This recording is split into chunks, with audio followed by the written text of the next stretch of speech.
July 5, 1944, near the village of Pekalin in Belarus, Soviet forces were pushing west during the massive offensive known as Operation Bagration, the campaign that shattered German Army Group Center and turned the tide of the war across Eastern Europe.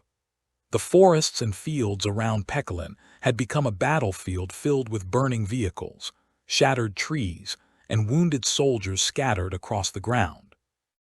Soviet paratroopers from the 3rd Belarusian Front had been dropped behind German lines to block retreat routes and stop German units from escaping the Soviet advance. Among them was a 23-year-old Soviet soldier named Tatyana Baramzina. Before the war, she had been a kindergarten teacher in the Soviet Union. When Germany invaded in 1941, she volunteered for the Red Army.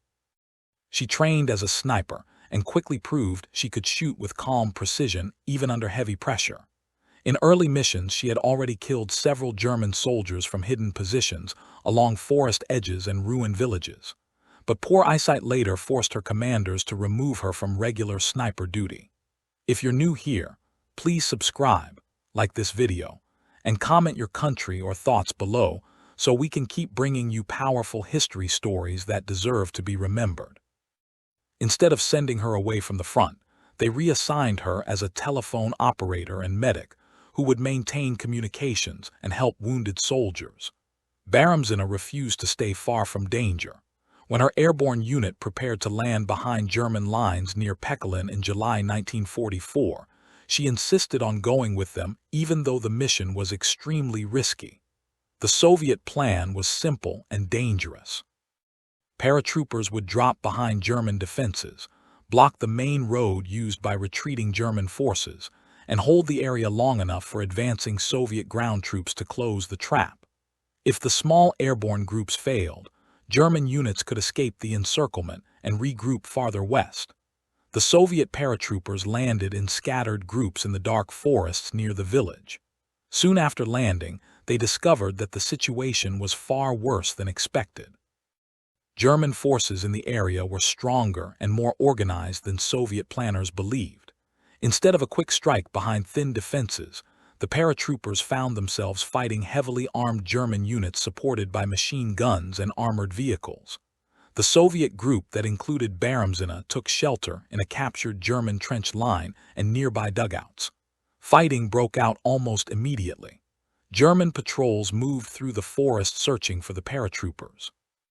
Shots echoed between the trees while artillery shells exploded in the distance.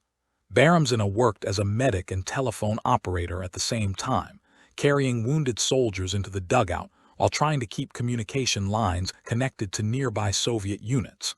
Several Soviet soldiers were already bleeding heavily from machine gun fire when German troops closed in on their position. The dugout filled with wounded men who could barely move. Baramzina refused to leave them. German infantry surrounded the position and opened fire into the trench. Soviet soldiers fired back until ammunition began to run out. Baramzina picked up a rifle and joined the defense.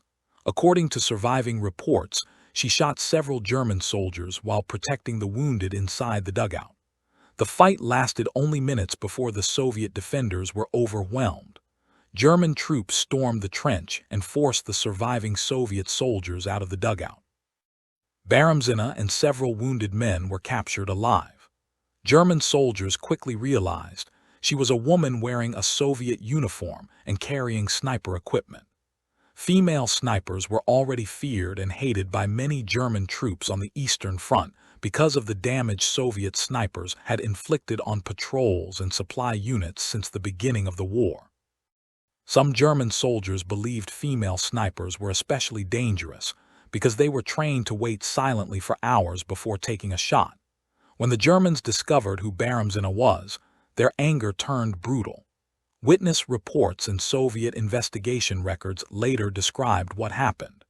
German soldiers beat her repeatedly during interrogation while demanding information about Soviet units and paratrooper positions in the forest. She refused to speak. They beat her again, but she still refused to answer their questions. The wounded Soviet soldiers captured with her were shot soon after. Baramzina was kept alive longer because the Germans believed she might reveal information if they forced her hard enough. The beating continued. Even after hours of abuse, she refused to cooperate or give any useful information about the Soviet operation. Eventually, the German soldiers dragged her outside near the trench area where the fighting had taken place. According to the official Soviet investigation conducted after the battle, her body was later found showing clear signs of torture and violence. The final wound that killed her was a gunshot fired at close range. When Soviet forces retook the area during the continuing advance of Operation Bagration, they discovered the bodies of the captured paratroopers near the destroyed trench line. Baramzina's body was identified among them. Soviet officers documented the scene and later reported the details of what had happened during the battle and after the capture. The story spread quickly through Soviet units moving west across Belarus. Soldiers who heard it understood exactly what it meant. The war on the Eastern Front had become one of the most brutal conflicts in history. Millions of soldiers had already died since the invasion of the Soviet Union began in 1941. Prisoners on both sides often faced terrible treatment, especially snipers and special forces soldiers who were blamed for heavy losses on the battlefield. Baramzina's actions during the fight near Pekalin showed the same stubborn resistance that had defined the Soviet defense throughout the war. She had stayed with wounded soldiers instead of escaping when the position collapsed. She had fought until the trench was overrun, and even after capture she refused to betray her comrades. After the war, the Soviet government officially recognized her actions during the battle. In 1945, Tatyana Baramzina was awarded the title Hero of the Soviet Union for her bravery and sacrifice during the operation in Belarus. Her story became one of the most remembered examples of Soviet women fighting on the front lines during World War II, and it showed the harsh reality faced by captured soldiers on the Eastern Front, where surrender did not always mean survival. When Soviet troops finally reached the area near Pekalin days later, during the continuing advance of Operation Bagration, they began searching the battlefield for the airborne unit that had been sent behind the German lines. The forest and fields were quiet except for distant artillery. Burned trucks stood along the road, and abandoned equipment lay scattered in the grass where German forces had retreated west. Soviet soldiers soon found the trench line, where the small group of paratroopers had made their last stand. The ground was torn apart by gunfire and shell blasts. Bodies of Soviet soldiers were lying near the dugout where the wounded had been gathered during the fight. Among them, they found the body of Tatyana Baramzina. The soldiers who discovered her understood immediately what had happened. Her hands were tied when she was killed, and there were clear signs that she had been beaten, while German troops tried to force her to reveal information about Soviet positions and the airborne landing. Even after the interrogation and the beating, she had refused to speak. German soldiers eventually shot her at close range and left her body beside the trench with the other Soviet prisoners. Soviet officers documented the scene carefully, because this was not unusual on the Eastern Front, where the war had become extremely brutal on both sides after years of fighting between Nazi Germany and the Soviet Union . Prisoners were often treated harshly, especially snipers and paratroopers, who were seen as dangerous specialists responsible for heavy battlefield losses. The Soviet soldiers who recovered the bodies buried the fallen paratroopers near the village before continuing the advance west with the rest of the Red Army. News about Baramzina's death spread quickly among Soviet units moving through Belarus, because many soldiers already knew her as one of the women who had volunteered to fight from the first years of the war.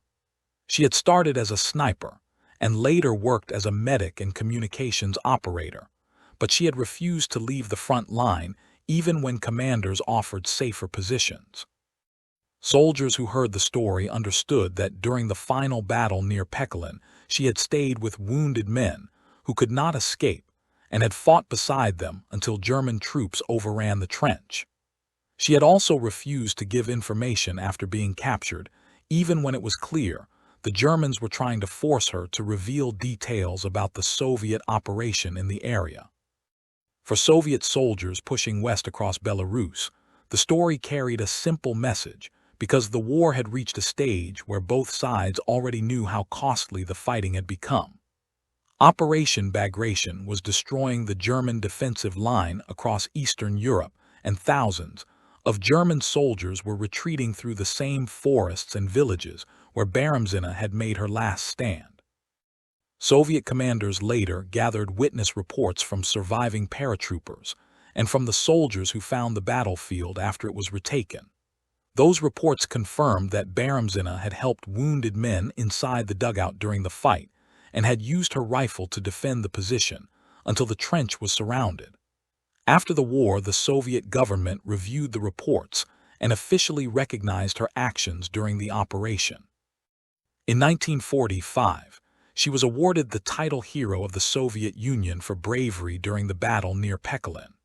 Her name was later given to schools and memorials, and her story was recorded in military archives as one of the examples of Soviet women who fought on the front lines during the war.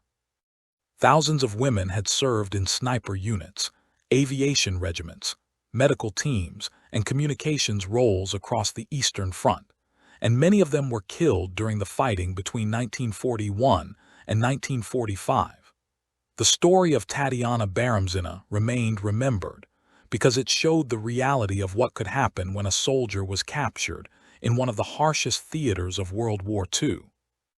The war between Nazi Germany and the Soviet Union had already taken millions of lives, and the fighting across Belarus in 1944 showed that the conflict had reached a point where surrender did not always guarantee survival, especially for soldiers who had fought as snipers or paratroopers behind enemy lines.